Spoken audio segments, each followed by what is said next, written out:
Welcome to the Mount Rushmore 2.0 board meeting. If you're watching this, it's probably because we need you to fund our enormously big project. We have done all the brainstorming and research beforehand, and all we need now are the funds to build this next big memorial. With your help, we can help rejuvenate enthusiasm in national parks. But first, let us introduce ourselves. I am Anusha. I'm a part-time historian and a full-time fun lover. I also run a bread and breakfast with a friend of mine, Lucifer B. Satan. It's so much fun, and the salary is great at $80,000 a year. My name is Jessica. I'm majoring in law and feel like this country would be much better without our current president. In my free time, I like to read historical articles and the American Pageant textbook. I volunteer at an orphanage and teach the children about history. Hi, I'm Zaina. I'm an architect and a volunteer for Habitat for Humanity. I like to visit underprivileged countries and work with other volunteers to build houses and clinics for different communities. For months, we have worked without stop to find the perfect people for this project. When it started, we had no idea where to begin. But then, we decided to judge our candidates in the windows between the years of 1940 to 1974. In addition, we pitched people who were politicians and policymakers. With this, we narrowed it down to 10 candidates. They are Franklin D. Roosevelt, Cordell Hull, Harry S. Truman, George F. Kennan, Dwight D. Eisenhower, Lyndon B. Johnson, George C. Marshall, John F. Kennedy, Earl Warren, and John Foster Dulles. Watch further to see who managed to get a spot on the new monument. Alright, without further ado, we will show you the layout and the overall idea that we have for our mountain. We will start with a virtual look at how the mountain will be structured. The 4 candidates, whom we have chosen after extensive research and care, will be carved onto the mountains in order from oldest to youngest, from left to right. As you can see in this representation, our 4 candidates are Franklin D. Roosevelt, Earl Warren, Lyndon B. Johnson, and John F. Kennedy. According to our highly qualified board members, these are the 4 politicians and policymakers who deserve to have their faces carved on the magnificent Mount Rushmore 2.0 because they are the ones who have met their criteria the best. We have decided to locate Mount Rushmore 2.0 in South Dakota, right next to the original Mount Rushmore. Every year, 3 million tourists visit this national monument. We are strategically placing Mount Rushmore 2.0 next to it with the hopes that tourists visiting the original Mount Rushmore will also visit our monument. Additionally, there is a multitude of other tourist attractions in close proximity to our location. For example, the largest state park, Custer State Park, is located approximately 20 minutes away. If you're wondering what the criteria was, to make sure the selection is accurate, allow me to explain. There were 3 criteria listed, but the applicant only had to meet 2 of these criteria to prove to us that they were the ones who deserved a spot on this monument. The first criteria is that the applicant's policy must better or improve upon the lives of minorities, such as people of color and women. This is a special requirement because during the time period from which these applicants were taken, many minorities had began to fight for their rights. For example, African American leaders such as Martin Luther King Jr. and James Bevel worked to desegregate the country, especially the South. Movements and protests led by these leaders helped to raise awareness towards the injustices that blacks were undergoing. In addition, women were beginning to gain a voice during the Second World War. Because their main partners had gone off to war, women's employment in the country was needed to keep production running smoothly. Many women left their domestic duties and began to get jobs building bombers and weapons for the soldiers on the war front. Eventually, the women's movement fizzled out due to the baby boom and would not regain control until later in the 70s. However, these movements would only work to raise awareness towards their causes. Their goals could only be achieved with the assistance of government and the policies that it passed. Policymakers had to assist these movements in their cause by passing legislations that eradicate injustice or lessen discrimination towards them. There is evidence that the 4 people chosen by the board have met this criteria. Roosevelt, during the war, passed Executive Order 8802, which called for the end of discrimination in employment towards blacks as well as women. Earl Warren judged multiple cases and passed many decisions which helped African Americans gain their rights. One of the most famous, perhaps, is Brown versus Board of Education of Topeka, Kansas.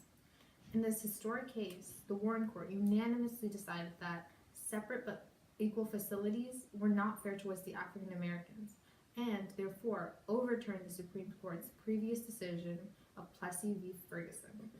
With this, the desegregation of public schools was supported by America's strongest court. Furthermore, Lyndon B. Johnson passed numerous acts that helped African Americans gain their rights, among them the Civil Rights Act of 1964 and the Voting Rights Act of 1965. Johnson also created Medicare and Medicaid, not necessarily helping minorities, but definitely assisting the regular and average citizen who were poor or old. Last, but by no means least, John F. Kennedy helped the African Americans when they were faced with injustice. Although he wanted to keep his hands clean and avoid any action towards the racial cause, his reasons were purely political. In his heart, JFK wanted to assist the segregated blacks, as shown during his campaign. When Martin Luther King Jr. was arrested, Kennedy personally called the minister's wife to ensure that she was doing all right. Kennedy also helped a group called the Freedom Riders during their crusade to desegregate the South. As these Freedom Riders went deeper into the racist South, they were faced with more and more opposition and even violence. Kennedy realized that this was unjust, as the Freedom Riders were not doing anything to harm anybody. Therefore, he sent aid to ensure that the nonviolent protesters could continue their mission to eradicate discrimination in the South. All four of these candidates show that they deserve to be on the mountain because they have supported the minorities that needed help and also helped make the lives of the average American better. These policies have been bettering those in need, and that is arguably the most important part of being a policymaker. Another guideline that has been set for our candidates is that their policies must help the United States stay cordial with foreign nations, but also remain strong and fortified in case of international conflict. During the years of 1940 to 1974, the United States underwent numerous international conflicts which required smart and effective handling. Most prominently, the Second World War took place during this time period. In the course of this war, the commander-in-chief and president was Franklin D. Roosevelt. Before the United States officially entered the war, FDR smartly helped the Allies while trying to avoid conflict with Nazis, with numerous agreements such as the Basis for Destroyers, the Neutrality Act of 1939, and Lend-Lease Acts. This helped keep the Allies alive against their formidable opponents. In addition, during the war, Roosevelt collaborated with the other Allied leaders to come up with battle strategies to defeat the Nazis and the Japanese. These were extremely effective, and at the end of the war seemed near. As the war came to a close, Roosevelt knew that he needed to come up with a way to ensure that this would never happen again. He did so with the creation of a good treaty, which called for self-determination of nations, the splitting of Germany and Berlin, and the creation of a peacekeeping organization, the United Nations. Unfortunately, FDR died of a brain hemorrhage and was unable to see the success of his foreign policies. After FDR, the United States was responsible for making sure that the communist Soviets, who had been our allies during the war, would not expand their sphere of influence. To do this, it was necessary to stop them from taking over any country that might be in danger of becoming communist. Although many presidents after FDR helped contain communism, our two candidates are the ones to discuss. Although our candidate, Lyndon B. Johnson, failed to succeed in his attempt to keep communism out of Vietnam, we still give him an A for effort. Because, in the end, if all events are analyzed, he was truly stuck between a rock and a hard place. Because of the immense tensions between the Hawks, who supported the war, and the Doves, who were against the war, LBJ truly had no idea how to please both sides. In the end, Johnson lost the support of the public with the outcome of the Tet Offensive, and ultimately said that he would not run for president in 1968. All in all, Johnson was a smart president that helped in the best way he could. Our other candidate, John F. Kennedy, also helped with the foreign policies for the United States. During his presidency, the country was deep into the Cold War, with the threat of nuclear war imminent as ever. As time went on, multiple events unfolded which were a threat to national security and peace in the United States. John F. Kennedy expertly handled many of these conflicts, the first being in Berlin. During the 60s, Nikita Khrushchev constantly pressured JFK to remove his troops from Berlin. However, JFK persistently refused and, in fact, added more troops to the city. He tripled the draft, which created 5 million new military divisions to serve in Europe, and called for more than $3 billion to increase defense spending. Eventually, Kennedy met with Khrushchev and repeatedly denied the withdrawal of the troops from Berlin. At one point, Khrushchev realized that the president would not budge, and the crisis was averted. Kennedy also visited Berlin after this incident. In addition to European affairs, Kennedy also dealt with matters that were closer to home. 90 miles south of Florida, Kennedy had perhaps his biggest failure in foreign policy, but also a very effective success. That's right, we're talking about Cuba. Cuba was a fine country before the Civil War caused it to then be run by the socialist government of Fidel Castro. Castro was a very anti-capitalist leader and went as far as to appropriate U.S. land. When the U.S. started an embargo on him, Castro only increased his notorious activities. Because of this, Kennedy executed the Eisenhower-started mission, the Bay of Pigs invasion. Needless to say, it was an epic fail. However, Kennedy did bounce back with his handling of the Cuban Missile Crisis. As U-2 spy planes were in Cuban skies, they found that the Soviets were building a nuclear missile in Cuba. The proximity that Cuba had to the United States caused this to be of a grave concern to the government. Therefore, Kennedy knew that he had to eradicate this threat. He sent Adlai Stevenson to talk to the Russians at the UN conference. There, the Russians were proven liars after they denied that they had not constructed any nuclear weapons in Cuba. While this happened, JFK enacted a quarantine on the island to keep any additional parts of nuclear weaponry from being delivered. Robert F. Kennedy, meanwhile, sent a message to Khrushchev that if the Russians did not take their weapons out of Cuba, the United States would invade it. Eventually, Khrushchev took out his weaponry on the agreement that the U.S. would not invade Cuba and would also take their missiles out of Turkey. This agreement caused a lessening of the tension between the two nations, shown by the addition of a hotline between them in case of emergencies. And now, on to our last candidate. Unfortunately, like LBJ, Earl Warren was mostly concentrated on the domestic front of issues, and he did not contribute anything to any foreign policies. However, this is okay because his contribution to domestic issues was a turning point of many traditional morals. We have one final acid test for our candidates. Economy, as you know, is the basis of our country, and therefore it is important to us that those who are considered for this mountain have made the economy of America a little bit better.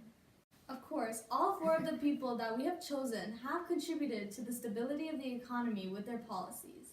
First and foremost, Franklin D. Roosevelt can be credited to perhaps having the biggest impact on the economy.